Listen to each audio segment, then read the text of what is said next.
नमस्कार, बहुत बहुत स्वागत है आप सभी का हमारे इस YouTube के चैनल पे। एक बार फिर से मैं लेकर आई हूँ मनोविज्ञान का मोस्ट इम्पॉर्टेंट टॉपिक सृजनशील बालक। आज हम सब क्या पढ़ेंगे बेटा? सृजनशील बालक। इससे पहले वाली वीडियो में हम सब ने प्रतिभाशाली बालक पढ़ा था और इससे पहले वाली वीडियो में हम लोगों ने विशिष्ट बालक पढ़ा था। विशिष्ट बालक में जितने भी बालक आते हैं मैं प्रत्येक लेक्चर में वो पढ़ाती रहूंगी ताकि इससे आने वाले सभी क्वेश्चंस आप सब कर सके। सृजनशील बालक से रिलेटिव हमारे टेट में, सीटेट में, सुपर टेट में सारे में क्वेश्चंस आते हैं और केवल हम ना जानकर इसको गलत कर देते हैं। इससे जो क्वेश्चंस बनते हैं बेटा वो ऐसे बनता है कि कौन सा सृजनशील बालक की विशेषता है या कौन सा नहीं है, या सृजनशील बालक की शिक्षा कैसी होनी चाहिए या उसके लिए कैसे अवसर होने चाहिए। तो आज हम इस वीडियो में पूरा सृजनशील के बालक की विशेषताओं और उसकी शिक्षा के बारे में ही चर्चा करेंगे। तो सबसे पहले हम जानते हैं कि सृजनशील बालक कौन से होते हैं। इससे पहले वाली वीडियो में हम सब ने पढ़ा था कि प्रतिभाशाली बालक कौन से होते हैं। तो मैंने आपको बताया था कि प्रतिभाशाली वो बालक होते हैं जो हमारे यहाँ मात्र 2% पाए जाते हैं, जिनका IQ लेवल 130 से ऊपर होता है, ये बड़े तेज होते हैं। आज हम सब पढ़ेंगे सृजनशील बालक। सृजनशील बालक भी प्रतिभाशाली बालक ही होते हैं, बस इनके अंदर कुछ नया करने का जोश होता है, ये कुछ नया करते हैं। सृजनशील बालक वो बालक होते हैं जो कक्षा में बड़े क्रिएटिव माइंड के होते हैं, जो कुछ नया कार्य करते हैं, जो नया विचार लाते हैं, नई तकनीकों से किसी भी चीज को करते हैं। ऐसे बालक को हम सृजनशील बालक कहते हैं। तो सबसे पहले हम जानते हैं कि सृजनशील बालक में कौन कौन सी विशेषताएं होती है, ताकि हम ये क्वेश्चन सही कर सके कि कौन सी विशेषता है या कौन सी विशेषता नहीं है, या सृजनशील बालक के गुण है या गुण नहीं है। तो सबसे पहले जानते हैं कि सृजनशील बालक में कौन कौन सी विशेषताएं पाई जाती हैं। जो पहली विशेषता इसमें सबसे मोस्ट इंपॉर्टेंट होती है बेटा वो है जिज्ञासा। कोई भी चीज हमें सीखने के लिए सबसे ज्यादा जरूरी होता है जिज्ञासा या तत्परता। तो जो सृजनशील बालक होते हैं उनमें ये भावना सबसे ज्यादा पाई जाती है। जितना वो जिज्ञासु होंगे उतना ही वो चीजों को खोजेंगे, क्योंकि जिज्ञासा ही हमें खोज को प्रोत्साहन में मदद करती है। तो जो सृजनशील बालक होते हैं बड़े खोजी होते हैं, नया करने के लिए हमेशा परेशान रहते हैं। ऐसे बच्चों के अंदर जिज्ञासा बहुत ज्यादा होती है। तो पहली विशेषता क्या है बेटा सृजनशील बालक की? जिज्ञासा। दूसरा है आपका साहसी। ये बड़े साहसी होते हैं। साहसी क्यों होते हैं? क्योंकि कुछ भी नया करने के लिए हमें सबसे जरूरी क्या है? साहस। हमारे लिए क्या जरूरी है? सबसे ज्यादा साहस का होना जरूरी है। अगर हमारे अंदर साहस नहीं होगा तो हम कोई भी नया कार्य या नई लोगों से नहीं टकरा सकते। कहने का मतलब है जब भी हम कुछ नया करते हैं तो हमारे सामने तमाम समस्याएं आती हैं। उन समस्याओं को जानते हुए भी हम नया कार्य करते हैं। तो इसीलिए इन बच्चों में साहस का गुण बड़ा कूट कूट के भरा होता है। सृजनशील बालक में पहला गुण आपने क्या जाना? जिज्ञासा, और दूसरा साहसी।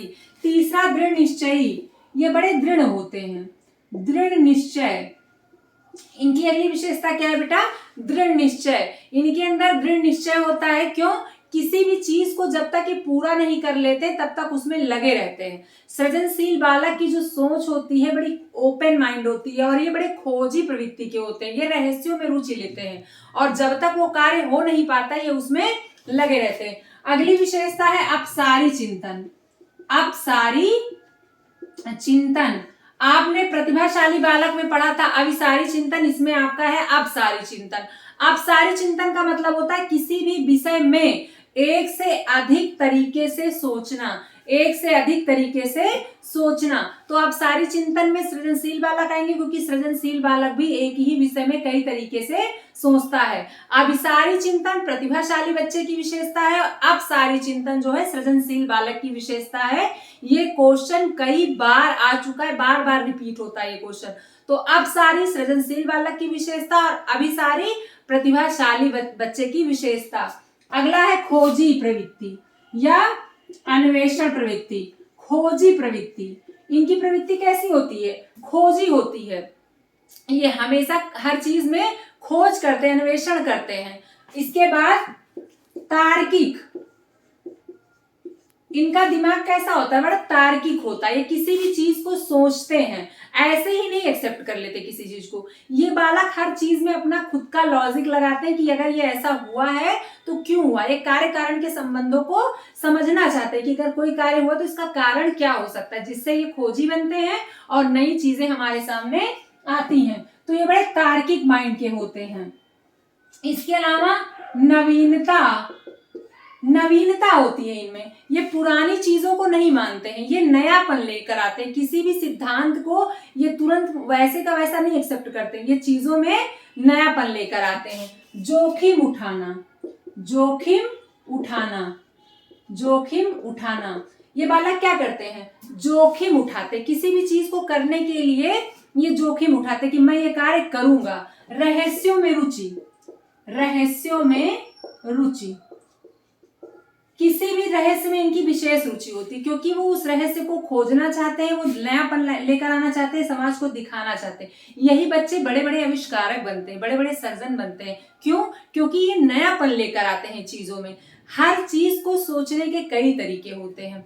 हम आप नॉर्मल वे में सोचते हैं और वही सृजनशील बालक उसे नॉर्मल वे में ना समझकर अलग अलग तरीके से समझने का प्रयास करता है। ऐसे बालक बड़े बड़े आविष्कार करते हैं। इसीलिए कहते हैं कि सृजनशील बालक का पोषण होना चाहिए, उसे अवसर मिलने चाहिए ताकि हमारे समाज में नवीनता आ सके, खोज आ सके, नए नए अन्वेषण हो सके। तो इनकी क्या होती है बेटा?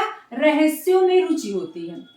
ये इंटरेस्ट लेते हैं रहस्यों में। अगर कोई चीज नहीं हो रहा है तो क्यों नहीं हो रहा है, अगर कोई चीज हो रहा है तो क्यों हो रहा है। इसके अलावा प्रवाह व मौलिकता का गुण,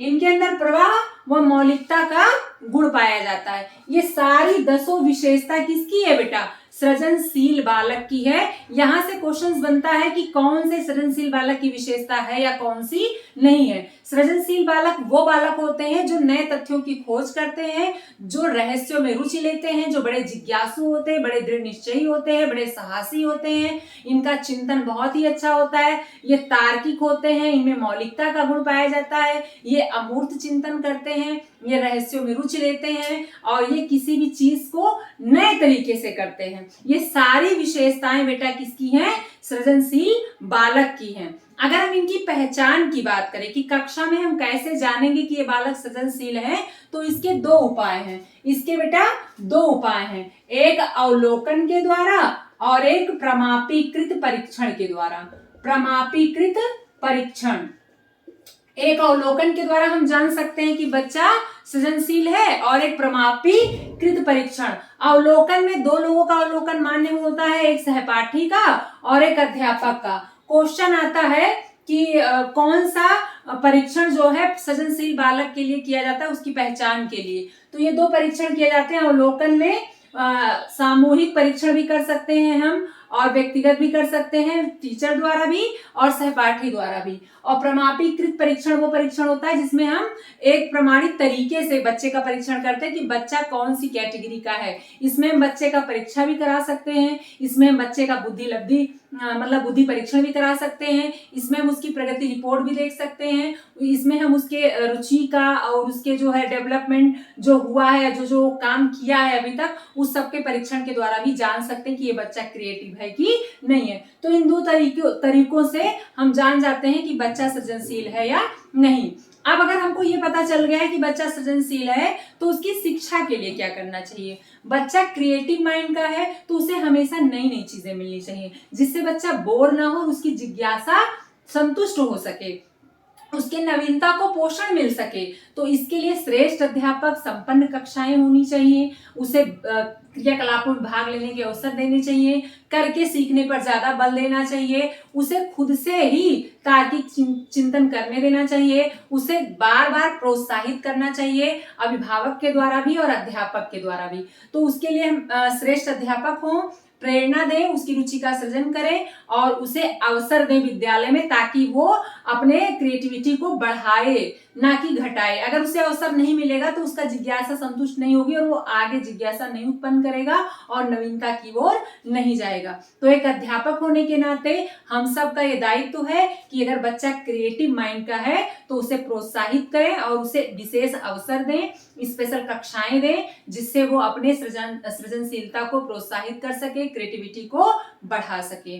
आई होप आप सबको सृजनशील बालक समझ में आया होगा। इसका स्क्रीनशॉट ले लीजिएगा, यहीं से से क्वेश्चंस बनता है कि कौन से सृजनशील बालक की विशेषता है या कौन सी नहीं है। और अगर पहचान की बात करी जाएगा तो अवलोकन और प्रमापीकृत परीक्षण होगा, परीक्षा के द्वारा, व्यक्तित्व परीक्षण के द्वारा, रुचि का परीक्षण के द्वारा, बुद्धि परीक्षण के द्वारा भी हम जान सकते हैं कि बच्चा किस कैटेगरी का है। इसके अलावा हमें कैसे सृजनशील बालक को पढ़ाना चाहिए, उसकी रुचि को बढ़ाना चाहिए, प्रेरणा देनी चाहिए, अवसर देना चाहिए, क्रिएटिविटी को बढ़ावा देना चाहिए।